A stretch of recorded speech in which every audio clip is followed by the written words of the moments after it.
इब्राहिमपुर कंचन इब्राहिमपुर।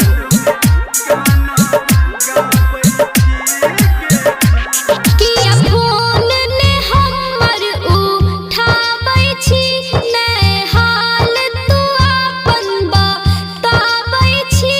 जब से दिल हमर तोड़ देला हम गम के गाना गाबै छी, तोरा याद में गाना गाबै छी।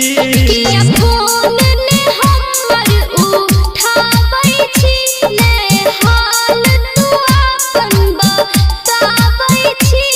जब से दिल हमर तोड़ देला हम गम के गाना गाबै छी, तोरा याद में गाना गाबै छी के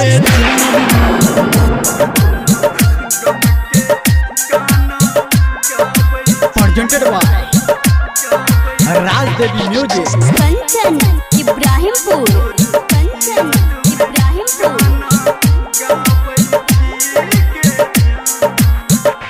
हाँ सबटा सिकवा सबटा गिला तू हमरे पे की थोपै छै।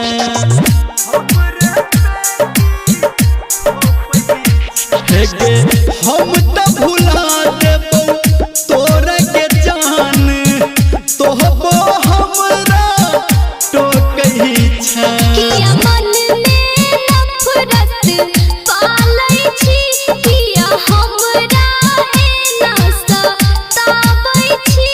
जब से दिल हमर तोड़ देला हम गम के गाना गाबै छी, तोरा याद में गाना गाबै छी।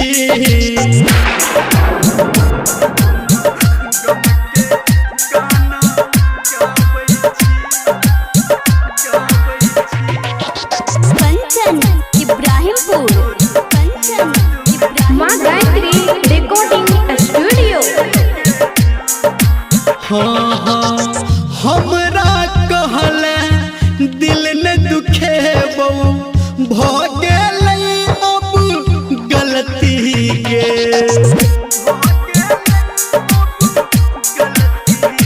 हाँ नैन लड़ा के चैन चोरेला, जिंदगी गेलै हमर परती के। हम दर्द के अपन छुपाबै छी, निर्मलिया के मन के भाबै छी।